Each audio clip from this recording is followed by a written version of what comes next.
The Supreme Court has ruled.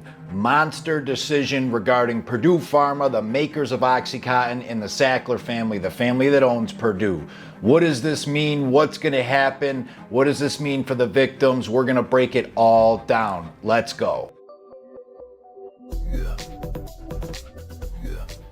Kyle Ruggieri, the Soberdog, coming at you. What up, Soberdogs crew? We get into everything: addiction, recovery, jail, prison, consequences, you name it. We cover it here, all the nitty gritty. Before I get started, remember, Soberdogs does not promote or condone any drug use. Please seek professional medical help if you have a problem. These videos are for entertainment, informational purposes only. All right, so major decision from the Supreme Court about the Oxycontin settlement, basically the Purdue Pharma settlement, which Purdue is owned and ran by the Sackler family, the infamous family that, in my opinion, is not a good family, not good people, and have gotten off way too easy with everything. But it's for a different day. We'll get into that more about them.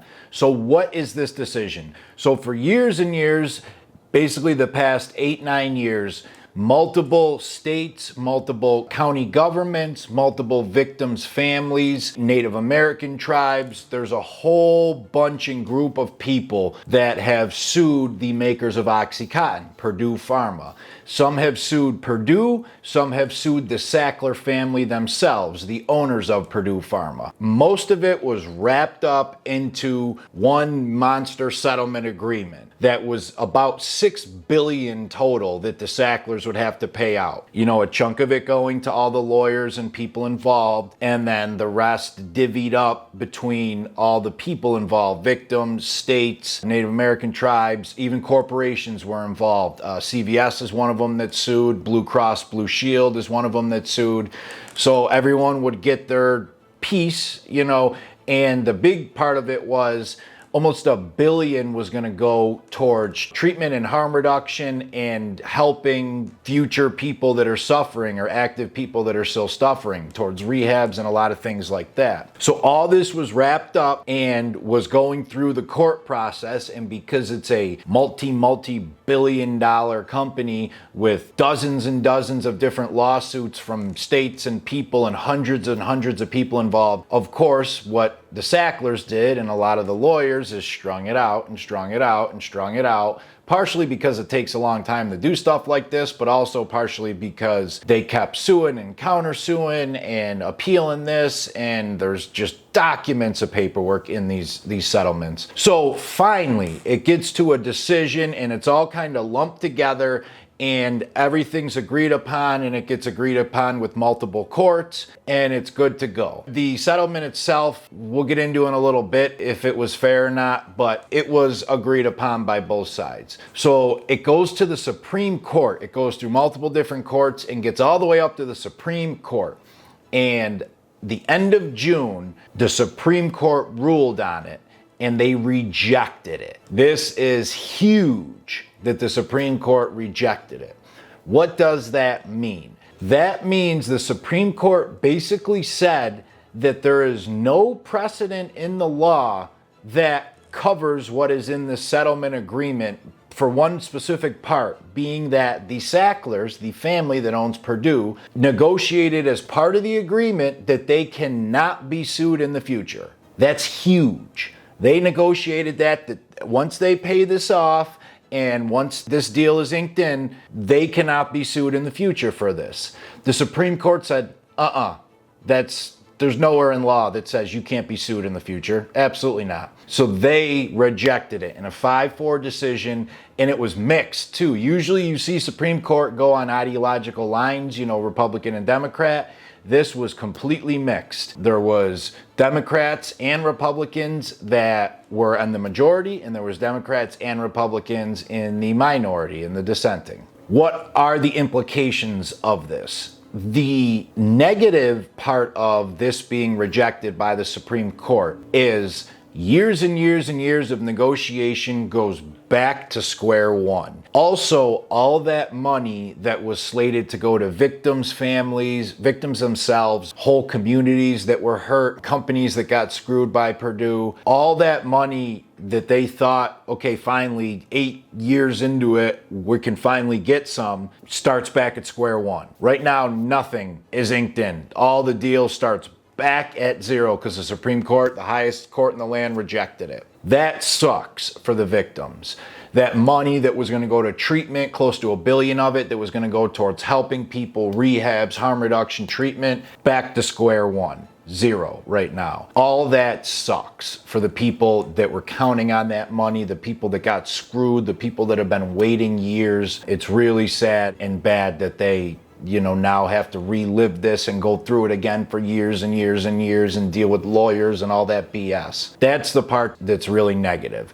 The positive is what the Supreme Court basically said in the ruling was, this is too soft on you guys, to the Sackler family. You put a blanket shield in the settlement saying, once we agree to this, we're covered. We can no longer be sued about Oxycontin or anything involved in it in the future. Supreme Court said, this is the positive part of the ruling. Anyone and everyone can now sue the Sacklers openly, which is wonderful in my opinion. Again, I feel bad for all the people that have been waiting and lost out, but I'm glad they said this because this opens the Sacklers up to way more financial damage. This opens them up to way more civil lawsuits. This opens them up to more litigation from states, from governments, from tribes, from companies, from whoever. If you got prescribed Oxycontin and got hooked, you can get involved. Anybody who is prescribed can get involved. There's multiple lawyers out there that are in this, whole law firms, signing up for class actions.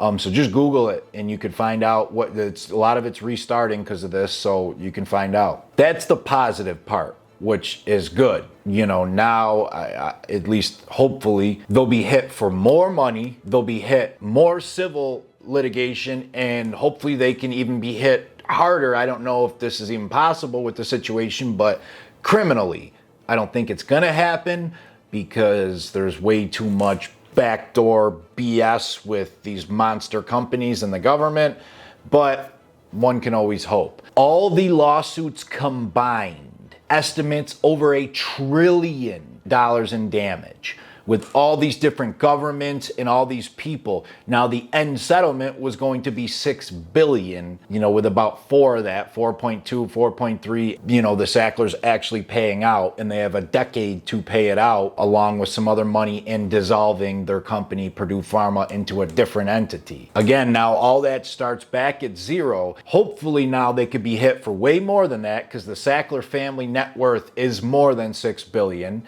Purdue is worth more than $6 billion. So they were saying even after this hit, the Sacklers are still going to be multi-billionaires. Hopefully now they could be sued for freaking $50 billion. Take everything they have, take the company. Purdue was supposed to be turned into, after this agreement, the entity was supposed to be solely for helping people affected by the opioid crisis. Treatment, rehabs, medications if need be. I don't trust them. They come out with new meds or anything, but obviously it'll be extremely scrutinized. Still, I think they should get sued by anybody and everybody. As many people as possible hop on the lawsuits. Anyone and everyone, sue them. I hope states sue them. I hope governments sue them. I hope countries sue them and corporations sue them. And yeah, they should be in jail. There's a couple members of the family that were not super involved. Some of the younger kids that really didn't directly do anything that we know of, so to speak. That's not giving them a pass or anything, but some of them were kids at the time of a lot of this happening. And then there were other members of the family, like Richard and Arthur, who were directly involved and have been preying on the American public for decades with their pharmaceutical marketing. The Sackler family changed the whole game on pharmaceuticals, pharmaceutical marketing, and medication and healthcare in the United States. They were the first major company to really turn pharmaceutical marketing into what it is today. Market medications the same way you market snacks and ice cream and Pepsi, pop and soda and alcohol. They changed the game with that when they came out with it and came out with the marketing even in the 70s, way before Oxycontin, and started really trying to hit people with oh, are you suffering from this? Have you ever felt this way? They're some of the pioneers of that and preying on the American public. And then when Oxycontin came out and they straight up lied to the FDA about Oxycontin's addiction percentage. What percentage of people get addicted? They funded BS trials and then straight up lied to the FDA. And there's also speculation that they were in bed with the FDA, or at least one or two people that approved it. You know, it's not really super confirmed or denied, but I'm sure it happened. And then they also lied to many doctors and even many of their own pharmaceutical reps about Oxycontin being addictive and how addictive. Again, it's one of those things, some of the reps were genuinely deceived, thinking like, wow, we're on the cutting edge of a wonderful pill that's really gonna help people suffering in pain. That's what they marketed it as. That's what they told, the higher ups, the execs were like, you guys are helping people. You need to really push this med. It's making you money, but also it's helping people. Some people were genuinely deceived and gullible, and then they're reading the report saying, wow, the FDA and multiple doctors said this is safe, so they were duped. Then there was also reps that knew it was horse shit and were getting feedback from doctors saying this stuff is not what you're claiming it, and still pushed it. So there's dirty people and there's people that were duped involved in this whole process. Again, I'm sorry for the victims, but overall, I'm glad this happened.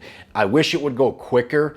I know it's going to be another multiple years before anything happens again, but I hope they get nailed for 5 times the amount, and I hope it bankrupts their whole company and their whole name and Sackler, everything. They're terrible, terrible people. The ones that were directly involved and the ones involved at the top. They're ruthless, greedy, terrible people who knew, even years later, by 2006, they knew how bad this was and were still sending out company memos saying, we have to change the narrative and blame this on the addicts. Years after it came out in, 98, 97, 98, Oxy? 8 years later, when shit was hitting the fan, they still knew it and were still trying to spin and save money and make money. Purdue was a small company prior to Oxycontin. They were way low on the list. They had, I don't know the exact number off the top of my head, but I believe it was like high hundreds of millions in sales, high or mid hundreds of millions. Oxy comes around, within a couple years, they're in the billions in sales from that one drug. There's a ton of estimates out there, but the one I know I was honed in on was Oxy alone made them $34 billion. And that was up to like 2016. So they still can be making money off it in various ways, even though it had to be reformulated and so on and so forth.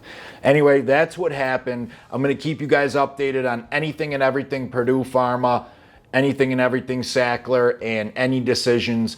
One thing to keep you posted real quick, there was a ruling putting a 60-day freeze on after the Supreme Court ruling from a New York bankruptcy judge. So all lawsuits are on freeze for 60 days while they're trying to reach another settlement.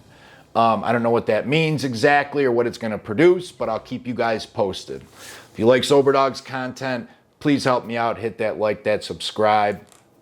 See ya.